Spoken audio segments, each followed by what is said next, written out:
자, 우리 교재에서는 이제 190쪽의 생산자 보조를 말씀을 드렸고요.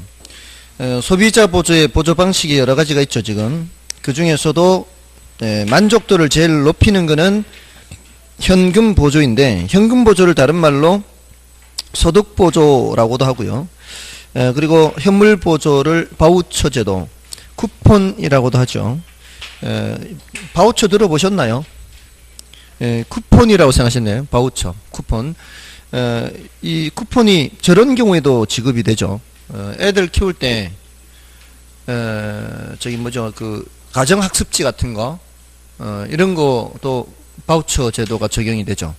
일정한 소득 수준 이내인 사람들한테는 이 쿠폰을 발급을 해서 애들이 그 가정학습지 교육을 받을 때 그거를 함께 제시를 하면은 그 이제 비용을 보태가지고 조금 자기 돈 보태가지고 그렇게 하는 것도 있다고 하는데 들어보셨어요? 그게 뭐 소득 수준이 그렇게 많이 낮은 사람이 아니라도 혜택을 보는가 보던데요. 상관이 없어요. 소득과 관계없이. 요새는 그게 많이 확대됐는가 봐요. 지자체가 되는. 근데 이게 예산이 한정되어 있어서 미리 신청 안 하면은 나중 되면은 없다고 하는 경우도 있는 것 같던데. 그러니까 예산이 한정되어 있으니까. 선착순인가 보네. 아무튼 그런 게 이제 다 쿠폰이에요. 쿠폰, 바우처 이런 게 쿠폰. 다른 데로는 사용 못하죠. 딱 거기에만 사용하는 거죠. 쿠폰이라는 게 성격이 딱 거기에만 사용하고 딴 데는 사용 못하죠. 아무튼 이 다른 데 활용하지 못하게 하는 그런 장치들이 좀 필요하죠. 아까 깡해서 딴 데 팔고 이러면은 원래 취지하고는 좀 다르니까. 그래서 사실은 성남시에서 청년들한테 청년수당 줬었잖아요. 들어보셨나요? 1인당 얼마 줬었죠? 50만 원인가? 50만 원인가 줬는데 그거를 이제 쿠폰 상품권으로 줬나요? 근데 성남시에서만 쓸 수가 있죠. 다른 데서는 못 써요. 성남시 안에 있는 매장에서만 쓸 수가 있는 거예요. 그러니까 성남시 입장에서는 상인들은 괜찮죠. 상인들은 그거 와가지고 사람들이 쓰니까. 근데 청년들 중에는 주거지는 성남이지만 활동은 또 서울 쪽에서 하는 사람들도 있을 수 있잖아요. 그런 사람들은 어떻게? 옆집 친구한테 또 깡해서 팔아야죠. 그럼 옆집 친구는 한 50만 원짜리 45만 원에 사서 거기서 사면 되니까. 그럼 뭐 하여튼 여러 가지 방법이 있어요. 여러분들 상품권으로 살 수 있는 물건들이 뭐가 있나요? 상품권으로 살 수 있는 물건. 좀 고가의 물건도 살 수 있나요? 그러니까 우리 문화상품권이죠. 문화상품권. 문화상품권으로 살 수 있는 거. 어떤 게 있나요? 책 말고 좀 이렇게 좀 가격대가 좀 높게 나가는 것도 살 수 있는 거 있나요?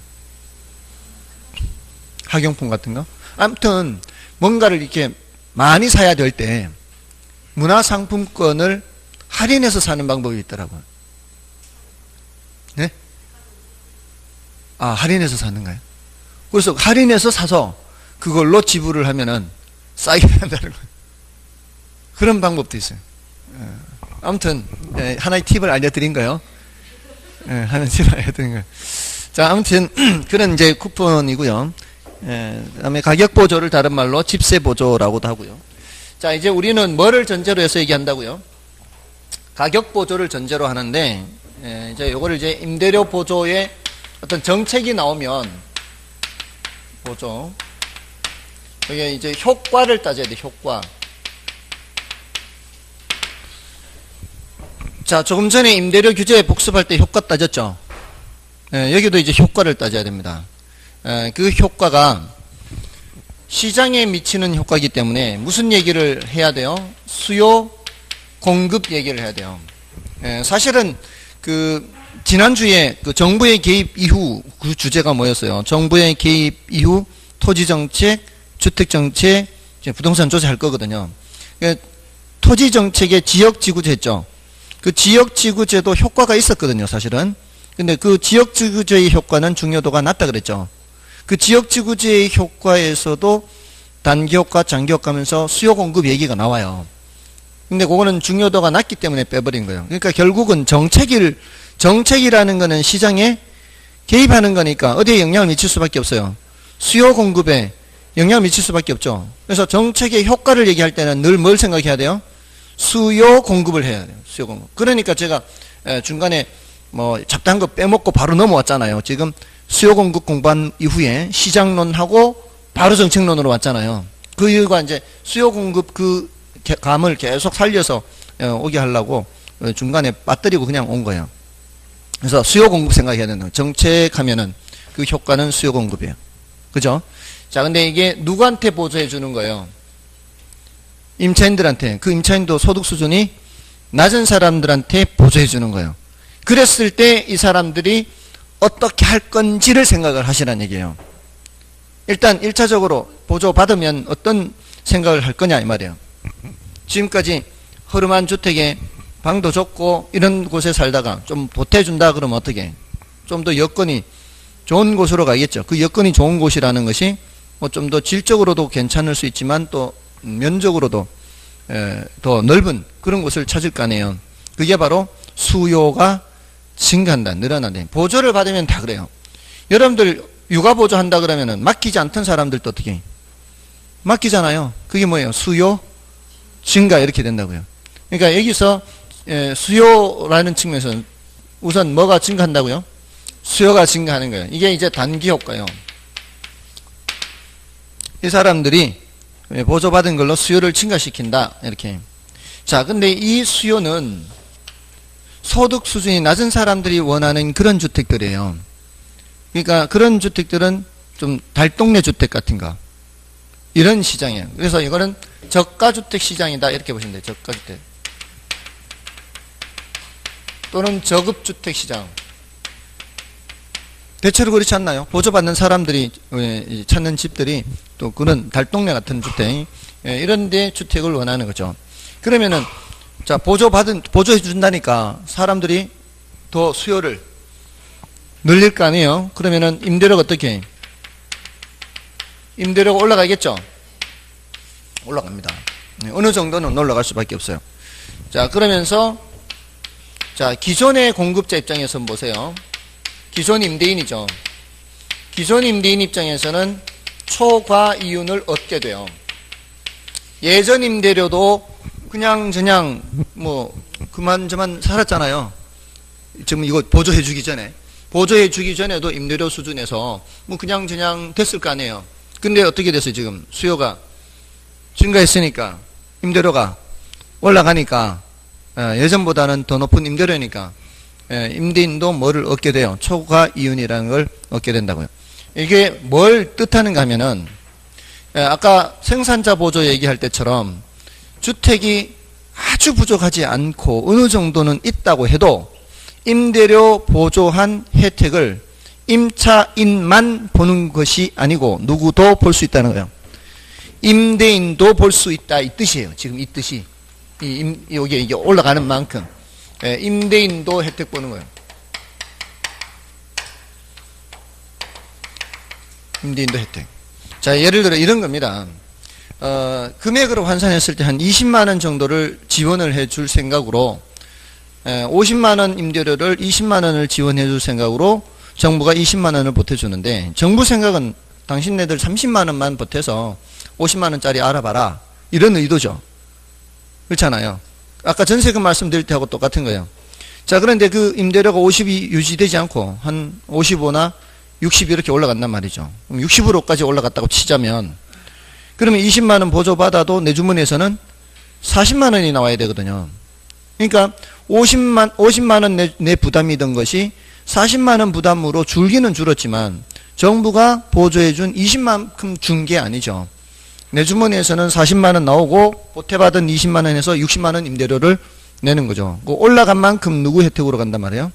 임대인 혜택으로 넘어간다는 그게 여기서는 이제 초과인 돈 되네 이렇게 되는 돈 되네 임대인 입장에서는. 그는 임대인들이 돈 되니까 어떻게 해? 공급을 증가시키죠. 돈 되니까. 세 놔도 이게 수익이 괜찮으니까. 자, 그러면은 임대료가 어떻게 해요? 임대료가 내려가겠죠. 임대료가 내려가서 다시 원위치가 되면은 그때는 이제 초과이윤이 다시 사라지겠죠. 임대료가 이제 50으로 내려가서 사라지게 되는 겁니다. 됐나요? 요게 장기 효과 그래요. 장기 효과. 자, 근데 이 구조가 굉장히 중요한 구조예요. 여기서만 나오는 게 아니에요. 예, 다른 데서도 또 이런 구조가 나와요. 단기장. 보통 여기 단기장기를 얘기할 때는 1년 이내 1년 이상 이걸 얘기하는 게 아니고요. 이 생산 설비나 이 공급자들이 새로운 공급자들이 들어와서 이렇게 공급을 증가시킬 수 있는 그런 경우는 장기라 하고요. 그렇지 않고 이렇게 그 기존의 주택에 의해서 이제 수요가 증가해서 이렇게 가격이 올라가는 요 구조는 단기 효과다. 이렇게 표현을 해요. 자, 근데 여기서 말하는 이 보조나 다른 보조나 다 똑같아요. 구조가. 육아 보조도 똑같아요. 육아 보조도 보자면 수요 증가하고 어린이집 원비 올라가고 기존 공급자 초과이윤을 얻고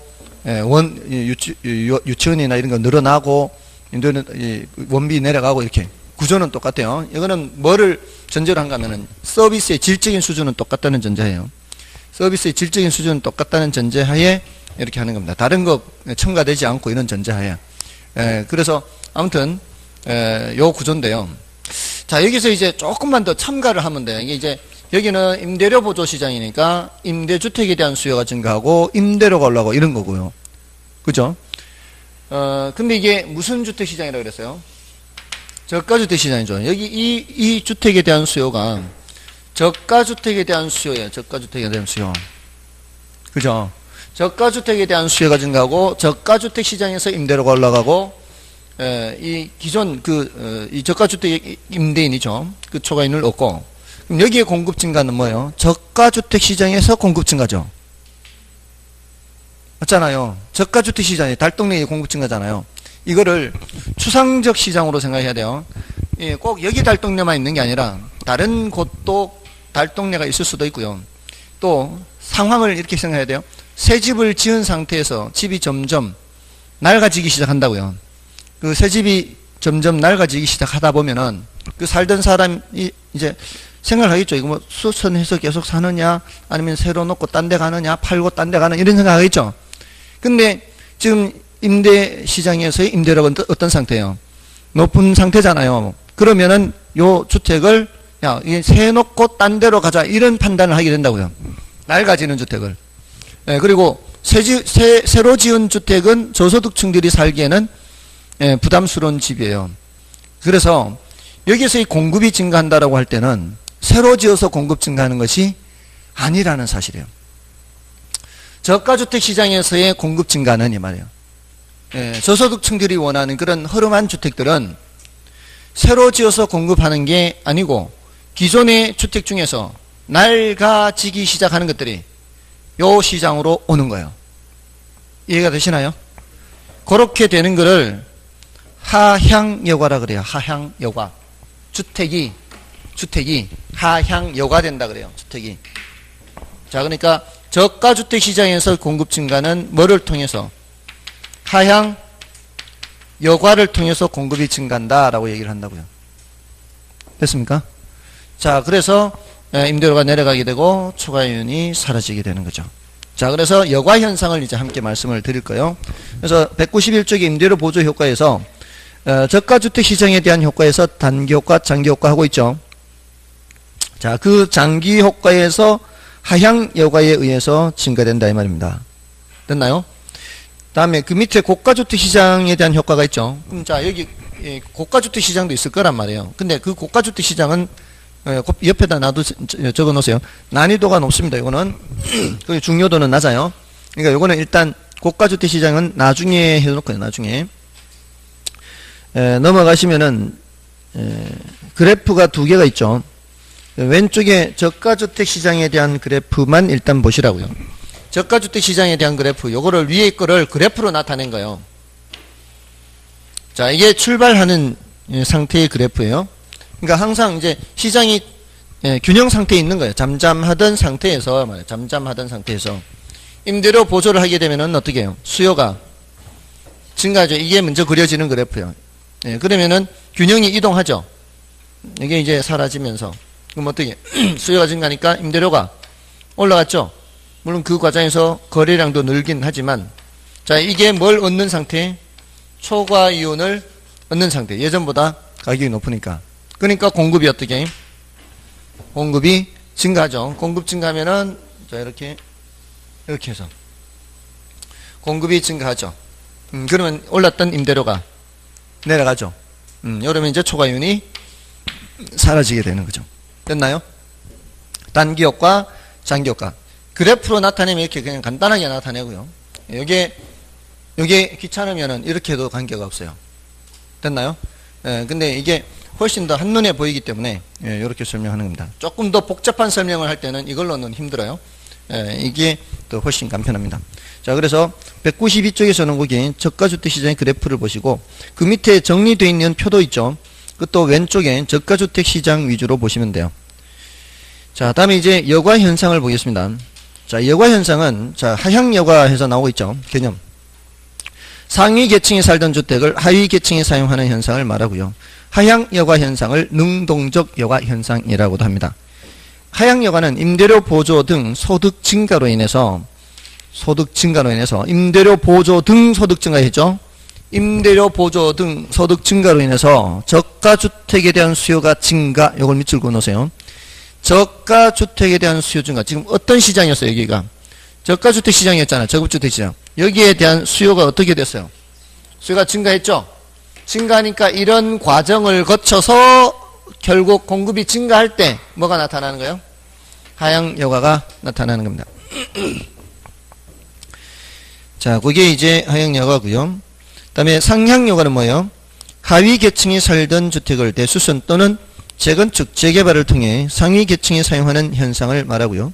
상향 여과 현상을 수동적 여과 현상이라고도 합니다. 자, 일단 그 뜻만 알아두고 넘어가시고 이분은 나중에 좀 더 말씀을 드릴 테니까 됐고요. 넘어가십시오. 뜻만 알아두세요. 하향 여과가 뭐다? 상향 여과가 뭐다?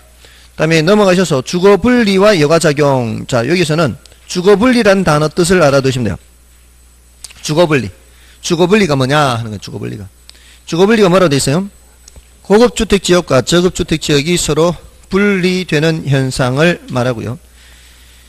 자, 사람들이 이제 그 결혼을 어려워하는 이유 중에 이런 거를 읽을 때 자신이 읽으면서 그 머릿속에 각인을 시킬 생각은 안 하고요. 그냥 자꾸 틀리니까 어렵다 그래. 나중에 지문을 만들 때요. 주거분리란 주거지역과 상업지역이 서로 분리되는 현상을 말한다. 그러면 오 합니다. 오 분리됐잖아. 분리됐는데 왜 X지? X라 그러면은 제가 방금 뭐라 그랬어요? 주거지역과 상업지역이 분리되는 현상을 말한다. 오 분리됐네 하고는 오 한다고요. 뭔 뜻인지 아시겠죠? 꼼꼼하게 잘 읽어야 돼요. 주거분리는 고급주택지역과 저급주택지역이 분리되는 현상을 말하는 거예요. 자, 이거는 도시 전체적인 측면에서도 발생하며 근린지역에서도 발생해요. 예를 들어 서울 같으면은 보통 강북지역이 좀 못 사는 동네, 강남지역이 잘 사는 동네 이렇게 하죠. 이렇게 도시 전체적인 측면에서. 근데 강북이라고 다 못 사는 동네인가요? 그렇지 않잖아요. 강북 중에서도 잘 사는 동네가 있고 또 못 사는 동네가 있고, 강남 중에서도 또 잘 사는 동네가 있고 못 사는 동네가 있죠. 그런 식으로 도시 전체적인 측면에서도 나타나고 근린에서도 나타나는 겁니다. 다음에 니은은 그 난이도가 높다라고 해놓으시고요. 나중에 설명을 드릴 겁니다. 니은은. 다음에 불량주택 문제 있죠. 이제 오른쪽 페이지에. 불량주택 문제는 도시의 불량주택들은 과거의 고가주택이 현재의 저가주택으로 하향 여과된 것이죠. 불량주택의 문제는 소득의 문제로서 자, 키워드가 시장 실패 산물이 아니에요. 자, 시장 실패 산물이 아니에요. 왜 불량주택이 생기는가 하면, 자, 주택이 낡아지면은 하향 여과되지 않습니까? 어느 정도까지는 수선을 할 거예요. 어느 정도 시기까지는 수선을 하더라도 수선비보다 가치 상승이 더 커요. 그러니까 수선을 하는 게 유리해요. 근데 어느 시기를 넘어서 버리면 어떻게? 그때는 수선을 해도 가치 상승이 별로 안 되죠. 그럴 때는 차라리 내버려 두는 것이 경제적으로는 더 이득이죠. 자, 이런 것은 합리적인 의사결정이 그렇지 않은 거예요. 합리적인 의사결정이죠. 이런 합리적인 의사결정에 따라 자연스럽게 나타나는 것이기 때문에 이런 것들을 시장 실패라고 할 수는 없다. 이렇게 얘기하는 거예요. 됐나요? 이거는 합리적인 의사결정 과정에 나타나는 자연스러운 현상이에요. 그래서 시장 실패가 아닙니다. 다음에 밑에 공공임대주택 공급. 자, 이것도 나중에 말씀을 드릴 거니까요. 지금 이 많은 내용들을 한꺼번에 다 설명드리기는 좀 어려워요. 그래서 어떤 내용은 지금 설명드리고 나중에 설명 안 드리고, 어떤 내용은 지금 설명드리지 않고 나중에 설명드리고, 어떤 내용은 매번 설명드려요. 매번. 그러니까 매번 설명드리는 건 그만큼 중요하다는 얘기죠. 자, 그래서 일단 넘어가시고요. 주택 선분양 후분양도 마찬가지 중요도가 좀 높습니다. 자, 이제 부동산 조세, 이거는 매번 설명드리는 거예요. 자, 부동산 조세는, 자, 일단 조세 기능이 있죠. 조세 기능이 괄호 1번, 괄호 2번. 자, 요거 기억해 두시고요. 자원 배분 기능도 있고, 무슨 기능도 있어요? 소득 재분배 기능도 있죠. 자, 근데 정책이라는 게 대체로 이렇게 둘로 나누어지거든요. 자, 이 임대료 보조는 어떤 측면의 정책일까요? 그 둘 중에 하나로 따지자면. 소득 재분배 기능으로 따질 수 있을까요? 아니면 자원 배분 기능으로 따질 수 있을까요? 임대료 보조는. 임대료 보조를 누구한테 해요? 아무 사람한테 다 하는 거요? 소득 수준이 낮은 사람한테 하는 거예요? 소득 수준이 낮은 사람한테 하는 거죠. 이건 무슨 기능? 소득 재분배, 소득 재분배.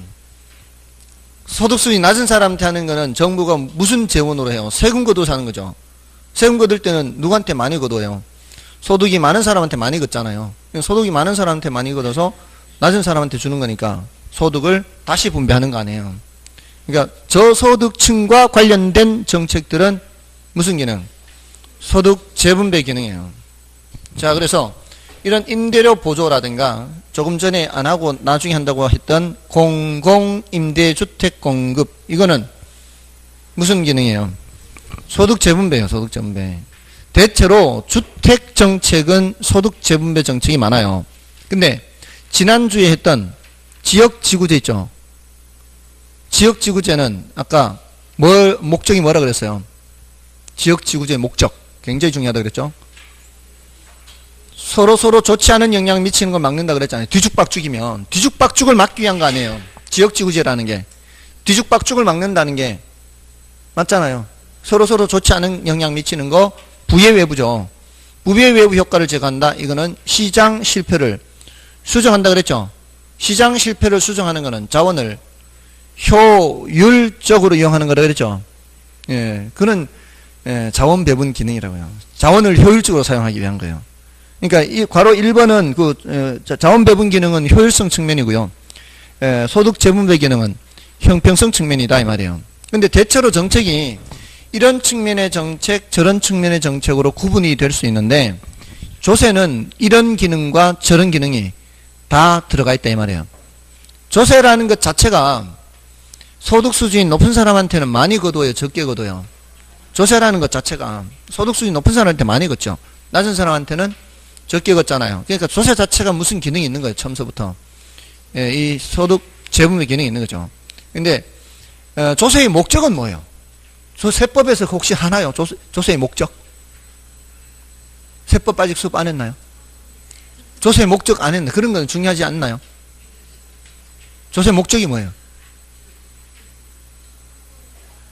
우리나라든 서양의 다른 나라든 현대 국가든 과거 국가든 조세는 다 걷지 않나요? 뭐 때문에? 정부 재정 충당이죠. 정부도 무슨 뭐 돈이 있어야 뭘 할 거 아니에요. 예. 그잖아요. 정부가 뭐 돈이 있어야 뭘 활동을 할 거 아니에요. 국방도 하고 치안도 하고 돈이 있어야 될 거 아니에요. 그러니까 국민들한테 삥 뜯어야 될 거 아니에요. 국민들한테 뜯어가지고 그걸 좀 해야 될 거 아니에요. 예, 그게 바로 조세의 목적이에요. 목적은 재정 충당이죠. 근데 그 재정 충당을 과거에는 아무 생각 없이 했단 말이에요. 돈이 많든 적든 그냥 걷었는데 이제는 거기에 뭘 부여를 한 거예요. 기능을 부여한 거죠. 예, 조세를 통해서 소득이 재분배되는 그런 기능을 부여한 거예요. 예, 그런 것도 있고, 자, 아까 그 부의 외부 효과, 시멘트 공장이 이웃들을 해쳐요. 근데도 불구하고 대가를 지불하는 게 없으니까 정부가 규제할 필요가 있다 그랬죠. 그래서 과다 생산을 적정 생산으로 바꿔야 될 거 아니에요. 그럴 때 공회세를 매겨요. 공회세, 세금. 그럴 때 매기는 공회세는 소득 분배의 형평성 측면이라기보다는 자원 배분의 효율성 측면이란 말이에요. 그때는 너무 많이 생산되니까 적정량으로 시장 실패를 수정하는 거니까 부의 외부 효과를 제거하는 거니까 그때 부과되는 세금은 효율성 측면이란 말이에요. 그러니까 이런 측면의 정책도 있고 저런 측면의 정책, 조세에서는 이런 저런 기능이 다 있다고요. 그리고 요즘 보세요. 무슨 이 보유세를 올려서 투기를 억제하겠다. 이런 것도 세금 얘기 나오잖아요. 그리고 그것도 다 이게 지금 괄호 3번에 투기 억제 기능이라든가 주택 문제 해결 수단이나 이런 것들은 얼마든지 생각할 수 있단 말이에요. 됐죠? 자, 이런 거는 이제 한 번 정도만 설명하고 지나가는 거죠. 다음에는 그냥 바로 이 조세 기착의 문제로 넘어가요. 그게 훨씬 더 중요하니까. 자, 조세 기착의 문제는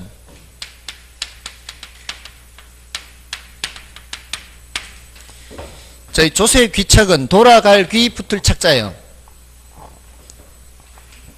자, 누가 얼마만큼의 세금을 부담하느냐 이 문제입니다. 돌아갈 귀 붙을 착. 자, 이거는 이제 조세가 부과되면은 그 납세 의무자가 자신이 고스란히 낼 생각을 잘 안 해요. 상대방이 있는 경우는 상대방한테 떠넘길 생각을 하는 거죠.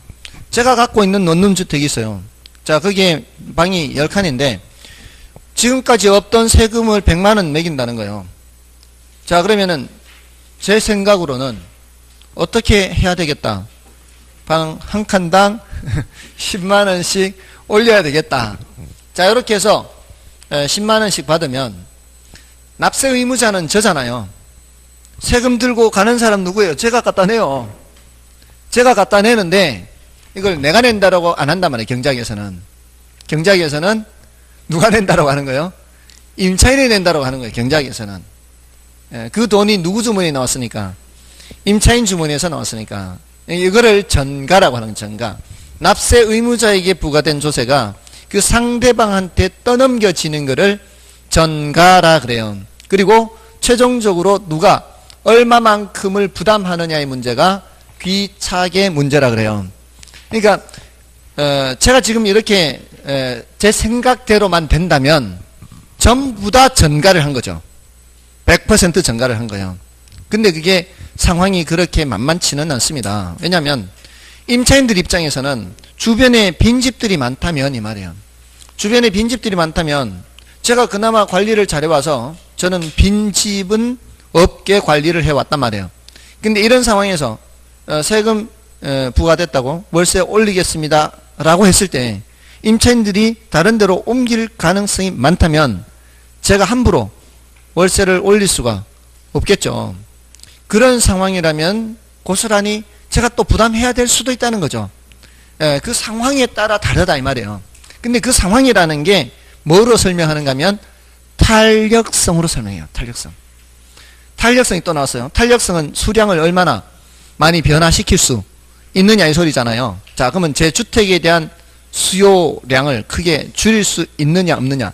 그러니까 수요량을 늘리는 것만 있는 게 아니고 줄이는 것도 있단 말이에요. 그것도 수량이 많이 이렇게 늘려서 많이 변하든 줄여서 많이 변하든 많이 변하는 게 탄력성이 큰 거거든요. 근데 다른 주변에 빈집들이 많다면 제 집에 있는 사람들이 쑥 빠져나가 버리면 굉장히 탄력적인 경우죠. 수량이 크게 줄어드니까. 뭔 뜻인지 아시겠어요? 자, 이렇게 쑥 빠져나가서 다른 집으로 갈 여지가 많다면 지금 어떤 상황이에요? 탄력적인 상황이에요. 탄력성이 큰 상황. 누가? 수요자들이. 수요자들이 탄력성이 큰 상황이다. 이 소리는 번역을 하면은 선택의 여지가 많다 적다. 많다. 선택의 여지가 많다가 탄력성이 크다 이렇게 된다고요. 그럼 탄력성이 클수록 갈 수 있죠. 그러면은 그 탄력성이 클수록 그 사람이 칼자루를 쥐고 있는 거예요. 맞죠? 그러니까 제가 함부로 전가를 시킬 수가 없죠. 그럼 누가 부담해야 돼요? 내가 부담해야 돼요. 임차인 부담은 적어지는 거죠. 탄력성이 클수록 그 큰 쪽이 부담은 작은 거예요. 부담 아시겠죠? 예, 큰 쪽이 전체 100만 원의 세금에서 이 말이에요. 100만 원의 세금에서 전가가 많이 될 수도 있고 적게 될 수도 있는데 탄력성이 큰 쪽일수록 적게 부담하고 작은 쪽일수록 많이 부담하게 된다. 이렇게 일단은 이제 받아들일 수 있다고요. 자, 근데 제 입장에서도 마찬가지예요. 제 입장에서도 자, 이걸 임대주택으로 내놓지 않고 다른 용도로 얼마든지 바꿀 수 있다면 이 말이에요. 바꿀 수 있는 여지가 많다면 저도 제 입장에서 사실 그렇게 많지는 않은데 그런 여지가 많다면 한 푼이라도 깎을 사람들은 나가주세요. 나 딴 걸로 바꿔 쓸 수 있으니까. 이렇게 강하게 나갈 수도 있죠. 그러면 또 임차인들은 또 내가 갈 때 있나 또 생각해 봐야 될 거 아니에요. 또는 가는데 또 이사도 해야 되고 일단 이 여지를 또 생각해야 되겠죠. 그러면 적당한 수준에서는 받아들일 수밖에 없을 거라고요. 100%는 아니더라도. 자, 이렇게 해서 공급자 입장에서도 무슨 여지가 있어요? 이 선택의 여지라는 게 있을 수 있다고요. 탄력성이라는 것이. 그것도 공급자의 입장에서는 탄력성이에요. 자, 그럼 어떻게 봐야 되는가 하면은 공급자의 탄력성과 수요자의 탄력성을 상대적으로 비교해야 돼요. 누가 선택의 여지가 더 많으냐 적으냐 이렇게 따져야 돼요. 그래서 수요자가 더 탄력적일수록 수요자가 덜 부담하고 공급자가 더 탄력적일수록 공급자가 덜 부담하게 되는 거예요. 됐나요? 그래서 수탄과 공탄을 비교해요. 이렇게. 자, 이제는 줄여서 수탄 공탄이에요. 수의 탄력성, 공급의 탄력성. 자, 이 상황이면 누가 더 탄력적이에요? 수요가 더 탄력적이죠. 그러면 누가 덜 부담하고요? 수요자가 덜 부담하는 거죠. 수탄과 공탄이 이렇게 방향이 이렇게 되어 있으면 공급자가 덜 부담하겠죠. 반반이면 같아지는 거예요. 수탄과 공탄의 크기가 똑같으면 이 말이에요. 그러면은 세금을 반씩 나눠서 내게 되는 겁니다. 됐나요? 자, 이렇게 할 수 있고요. 좀 더 간단하게 정리하자면 그냥 탄력적일수록 뭐예요? 덜 부담이에요, 더 부담이에요? 덜 부담. 자, 여기가 공급을 집어넣으면 여기 공급자 쓰면 되는 거고요. 여기 수요 하면은 여기 수요자 집어넣으면 돼요. 아시겠죠? 수요가 탄력적일수록 수요자가 덜 부담하고 공급이 탄력적일수록 공급자가 덜 부담한다 하면 돼요. 그러면은 반대로 비탄력적일수록 선택의 여지가 많다 적다. 비탄력적이다. 수량 변화를 크게 할 수 있다 없다. 없잖아요. 계속 이 탄력은 수량 변화의 크기 정도라 그랬잖아요. 비탄력적이라는 얘기는 수량 변화를 크게 할 여지가 없어요. 그럴수록 더 부담, 덜 부담. 더 부담이에요, 더 부담. 자, 근데 지난번에 이제 탄력적 하다가 수평이 돼버리면 완전 탄력적 했죠. 그러면 더 탄력적일수록 덜 부담 하다가 완전 탄력적이면 안 부담이 되는 거예요. 하나도 안 부담. 그러면 더 비탄력 하다가 완전 비탄력 되면은 다 부담해야 돼요. 다 부담. 맞나요? 완전 비탄력적이면 뭐라고요? 완전 비탄력적이면 다 부담. 완전 탄력적이면 하나도 안 부담. 됐죠? 덜 부담 하다가 안 부담. 더 부담 하다가 다 부담. 됐죠? 그리고 결국은 뭘로 따져봐야 돼요? 요거 상대적 탄력도로 따져봐야 돼요. 자, 그게 이제 가장 중요한 내용이고요. 일단 그래서 197쪽에 조세기초의 문제 보겠습니다. 정부가 납세 의무자에게 부과하는 조세가 그 거래 상대방에게 전가되어 실제로 누가 얼마만큼 부담하느냐 하는 것을 조세기착이라고 하고요. 수요자와 공급자 사이에 세금이 어느 정도로 배분되느냐 하는 것은 수요와 공급의 가격 탄력성에 뭐라고요? 상대적 크기에 따라 결정된다라고 하는 겁니다. 이 상대적 크기라는 의미가 뭔가 하면은 절대적 크기는 보지 않는다는 얘기입니다. 수탄이 2다. 이거는 탄력적이죠. 1보다 크니까 탄력적이죠. 맞나요? 공탄이 몇이에요? 3이다. 이것도 뭐예요? 탄력적이죠. 둘 다 탄력적입니다. 근데 누가 더 탄력적이에요? 공탄이 더 탄력적이죠. 그러면 누가 덜 부담이다? 공급자가 덜 부담이다 이 말이에요. 수탄이 0.2예요. 비탄력적이죠. 공탄이 0.3이에요. 이것도 비탄력적이죠. 뭐보다 작으니까?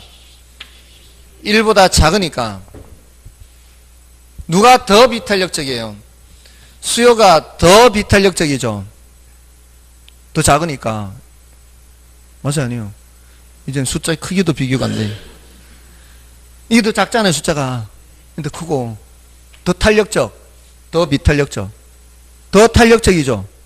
누가 덜 부담해요? 공급자가 덜 부담이라고요. 다들 왜 그러세요, 표정이? 이상해요? 아니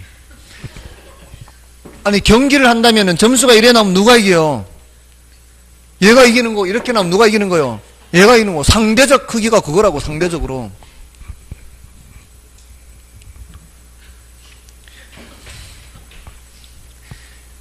어떤 집에 아들이 둘이 있는데 큰아들이 키가 더 크대요. 큰아들이 키가 몇인데니까 160이래요. 작은 아들이 159고 더 크대요. 더 됐나요? 의미가 뭔지? 상대적이라는 것은 두 개를 비교할 때 얘기라고요. 어떤 집에 어떤 수험생분이 자기 집에 막내가 키가 제일 작대요. 저기 아빠하고 아들 둘하고. 막내 키가 몇인데요? 180이래요. 제일 작대요. 뭔 뜻인지 아시겠어요? 상대적 개념은 절대적인 크기를 묻지 않고 저 녀석과 이 녀석의 비교를 묻는 거라고요. 누가 더 탄력적이에요? 공탄이 더 탄력적이라고요. 더 탄력적. 아시겠죠? 우리 평균 60점이면 합격하죠. 예? 59점 불합격입니다. 50점 불합격이요. 예. 누가 시험 더 잘 봤어? 59점이 더 잘 본 거죠. 근데 둘 다 떨어진 건 마찬가지죠. 뭔 뜻인지 아시겠죠? 그러니까 어떤 절대적인 기준으로 얘기하는 거는 이게 탄력적, 비탄력적, 요 단어는 이를 기준으로 하는 말이고, 더라는 말을 붙일 때는 여기에도 쓸 수 있고 여기도 쓸 수 있다고요. 여기에서 누가 더 탄력적이에요? 얘가 더 탄력적이고, 그럼 둘 중에 누가 더 비탄력적이에요? 예, 수탄이 더 비탄력적이라고요. 더라는 말을 쓸 때는 그렇게 얘기하는 거라고. 상대적으로. 이때 누가 더 탄력적이에요? 공탄이 더 탄력적이라고요. 아시겠죠? 더란, 이게 국어가 안 돼, 지금, 국어가. 더라는 말을 쓸 때는 상대적으로 할 때 쓰는 말이라고요. 여기서도 이 의미가 뭐예요?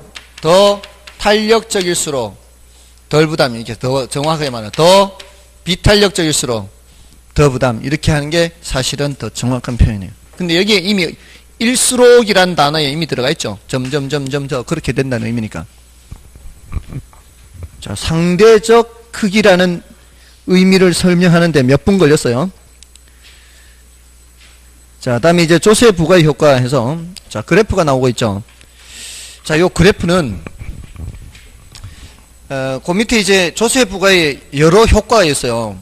그래프 밑에 여러 효과는 난이도가 좀 높아요.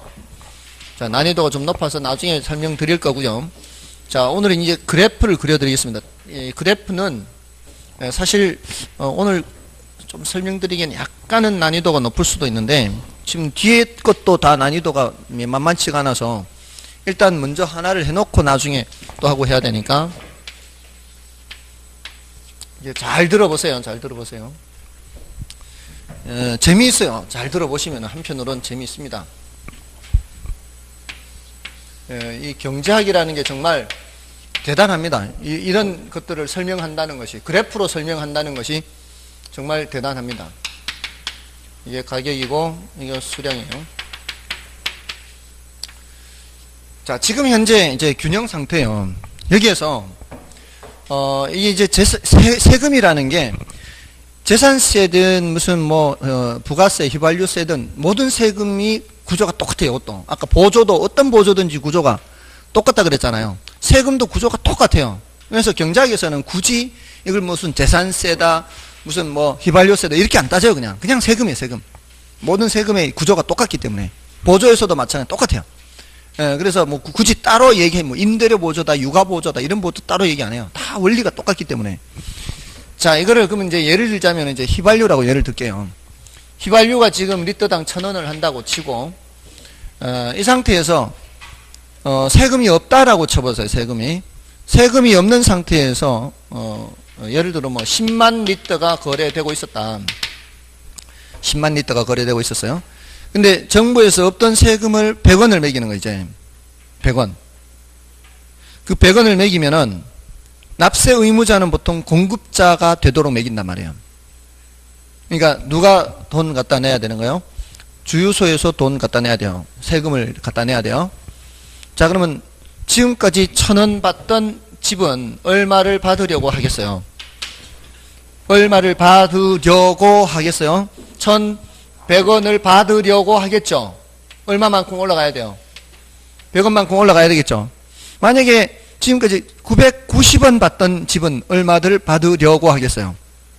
1,090원 받으려고 할 거 아니에요. 1,010원을 받던 집은 1,110원을 받으려고 할 거 아니에요. 뭔지 아시겠어요? 그래야 그 내고 100원만큼 내고 자기가 이제 받을 만큼 이제 챙기니까 원래 받으려고 했던 것보다는 항상 얼마를 더 올려서 받아야 돼요. 원래 받으려고 했던 것보다는 100원씩 더 올려서 받아야 되겠죠. 그래야 세금 내고 자기가 원래 챙기려고 했던 걸 챙길 수가 있다고요. 자, 그러면은 이 점들을 이렇게 연결하면은 요 공급곡선은 위로 얼마만큼 올라간 높이 그 그래프예요. 위로 세금 부과된 만큼 올라간 거죠. 요 높이가 금액으로는 얼마의 높이예요? 1,100원의 높이, 1,100원의 높이. 자, 이 1,100원의 높이로 이렇게 올라간단 말이에요. 부과된 세금이 이렇게 세금이 부과돼도 말이에요.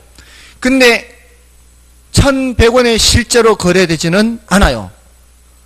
이렇게 수직으로 올라간 게 100원만큼 올라갔지, 균형점은 요점이 되는 거예요, 요점이. 왜 이렇게 될까요? 100원 다 부담하면서까지 그거를 예전처럼 10만 리터를 사람들이 사지 않습니다. 휘발유 가격이 올라가면은, 야, 이제 난 뚜벅이가 될래. 차 세워놓고 걸어 다니고. 이런 사람들이 생기기 시작해요. 수량이 준다고요. 그러면은 그렇게 못 받아요. 이렇게 못 받아서는 이렇게 받으려고 하다가는 장사가 안 됩니다. 그래서 여기서 거래가 되게 된다 이 말이에요. 그러면서 거래량이 어떻게 해요? 준다고 이렇게. 자, 이제 휘발유 안 쓰는 거죠. 안 사는 거죠. 부담되니까. 안 사는 사람 분명히 생길 거라고요.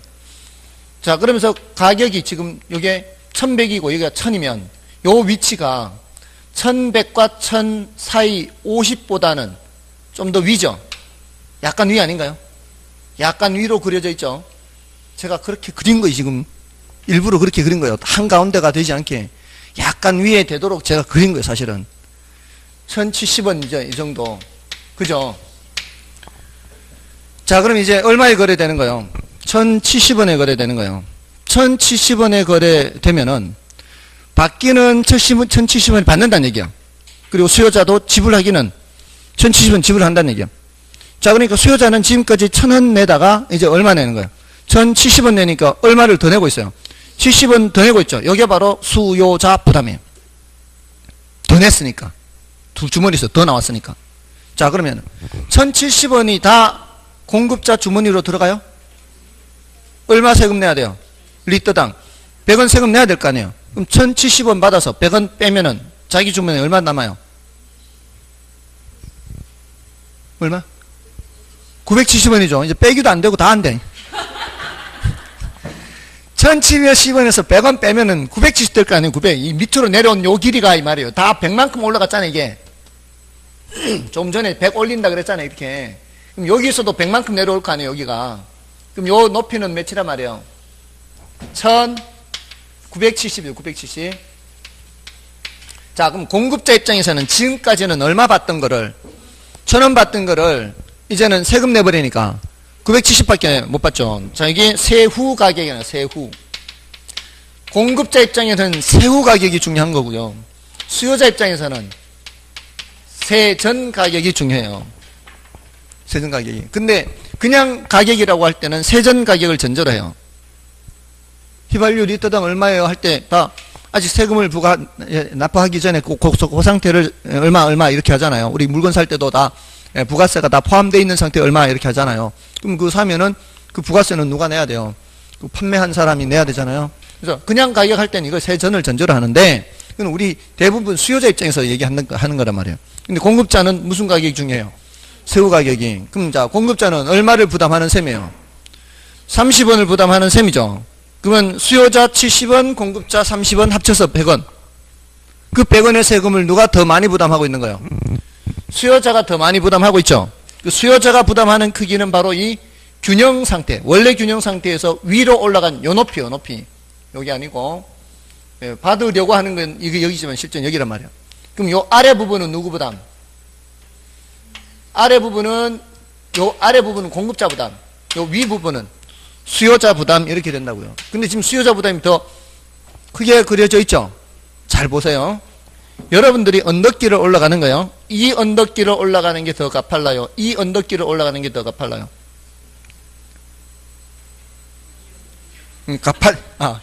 수요 언덕길이요? 공급 언덕길이요? 수요 언덕길이 조금 더 가파르게 그려져 있지 않나요? 이것도 안 되면 이상한 거예요. 국어도 안 되고, 눈으로 보는 것도 안 되고. 자, 이 수요 언덕길이 더 가파르죠? 가파른 게 더 가파르다는 얘기가 더 비탄력적이라는 거예요. 더 비탄력적이니까 더 많이 부담하게 돼 있는 거예요. 그죠? 근데 이거를 완만하게 그려볼까요? 이제 점점 완만하게 할수록 이 위에 걸 밑으로 누르는 거, 이걸 누르는 거, 이렇게 위에서 내리 눌러보면 이 높이가 점점 내려올 거 아니에요. 이렇게 내려, 이렇게. 그러면서 이렇게 눌러버리니까, 그러면서 수평이 되어버리면 여기까지 와버려요. 다 누가 부담하는 거예요? 다 내리 눌렀어요. 다 내리 눌러버리면은 공급자가 다 부담하는 거죠. 자기의 부담을 점점 줄이는 거죠. 어떻게 될수록? 탄력적일수록 내리 누르는 거예요. 그러면서 자기 부담 줄어드는 거죠. 그래서 완전 탄력적이면 자기 부담은 하나도 없는 거예요. 여전히 그냥 천 내면 되는 거예요. 됐나요? 그럼 비탄력적일수록 더 가파르면 이걸 끌어올리는 거예요. 이걸 끌어올리는, 자꾸. 끌어올리면은 자기 부담이 점점 커지는 거예요. 비탄력적일수록 더 부담. 이걸 그래프로 설명하고 있다고요. 공급자도 마찬가지. 여기서. 자, 이렇게 돼 있죠? 밀어 올릴수록 어떻게? 완만할수록 밀어 올리는 거예요. 얘는 이제. 완만할수록 밀어 올려버리면, 이거 밀어 올려버리니까 상대방한테 다 떠넘기는 거죠. 맞죠? 또 이게 가파를수록은 끌어내려버리니까 자기 부담이 돼버리는 거죠. 됐나요? 자, 그럼 이제 이게 결국은 그래프로 나타내는 건데 앞에서 했는 거하고 반복되는 거예요. 여기서 뭘 더 할 수 있는가 하면은 조세를 부과하게 되면은 수요량이든 공급량이든 감소한다는 거죠. 그러면서 균형 거래량은 줄어드는 거예요. 조세를 부과했는데 절대로 거래량이 늘어날 수가 없어요. 조세를 부과했는데 절대로 수요자 부담이 줄어들 수는 없어요. 수요자 부담이 줄 수는 없어요. 더 늘면 늘었지. 변하지 않을 수는 있죠. 변하지 않을 수는 있어요. 다 내리 눌러버리면.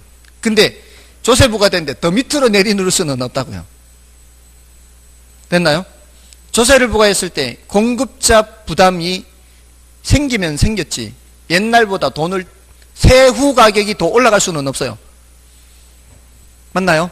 세후 가격이 같을 수는 있어요. 세금은 1,100원까지 다 올라가 버리면, 1,100원까지 다 올라가 버리면 세금을 내고도 1,000원을 내가 잡을 수 있죠. 세금을 내고도 1,100원 다 올려버리면. 근데 세금을 내고도 1,020원, 1,030원 이렇게 될 수는 없다는 거예요. 자, 그거를 이 그래프로 보려고 하는 겁니다. 됐나요? 자, 요거는 이제 이번 순환에 이렇게 하는 거고요. 물론 요 내용이 조금 어려우신 분들은 결국 이걸로 정리하면 돼요. 탄력적일수록 덜 부담이다. 비탄력적일수록 더 부담이다. 저기 가파를수록 더 많이 부담해요. 가파른 쪽이. 완만할수록 자꾸 자기 부담을 줄이는 거죠. 됐죠? 자, 이렇게 하고요. 조세 부과의 여러 효과, 나머지는 여러분들이 일단은 이제 그 나중에 해 놓으시고요. 나중에 설명드릴 테니까 따로 보실 마시고요. 지금 설명드린 것 위주로만 보십시오. 그게 가장 중요하니까. 자, 이제 좀 쉬고 이제 투자론 들어가도록 하겠습니다.